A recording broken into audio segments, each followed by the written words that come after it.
நீங்கள் வீடு கட்டணும்னா மணல் வேணும், சிமெண்ட் வேணும்னா மலைக்கர மலை உடச்சா போகணும், சுண்ணாம்பு வேணும்னா பெரம்பலூரை தோண்டி ஆகணும் இல்லைங்களா? அப்போ என்ன இருக்குது அப்படின்னு கேட்டிங்கன்னா, மனிதனுடைய இந்த செயல்பாடும் இந்த பூமி பந்து அப்படிங்கிறதுல இவனுடைய ஆசைகள் அல்லது இவனுடைய கழிவுகள் எல்லாம் ஜீரணம் பண்ணிக்கக்கூடிய அளவில் இயற்கை இருக்கணும்.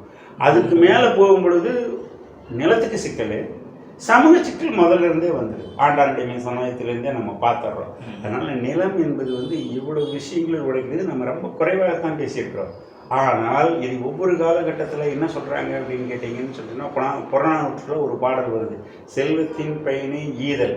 எளிமை பற்றி சொல்லும் பொழுது என்ன சொல்கிறாங்கன்னா, தென்கடல் வளாகம் முழுதும் பொதுமையின்றி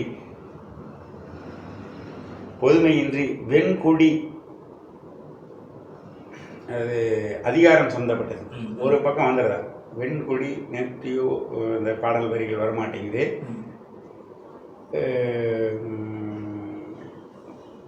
ஒருவனுக்கும் கடுமா பார்க்கும் கல்லா உருவன், அதாவது மாடு மேய்ச்சிட்டு இரவு நேரத்தில் கடுமா பார்க்கும் கல்லா உருவம் நடுநிசி துஞ்சான். அவன் எல்லாம் ஒழுங்காக தூங்க முடியாது.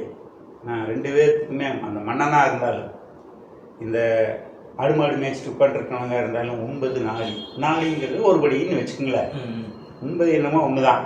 உடுத்துவது மேலே ஒரு துண்டு கீழே ஒரு வேட்டி தான், 2 தான். இதுக்கு மேலே உனக்கு தேவையே கிடையாது.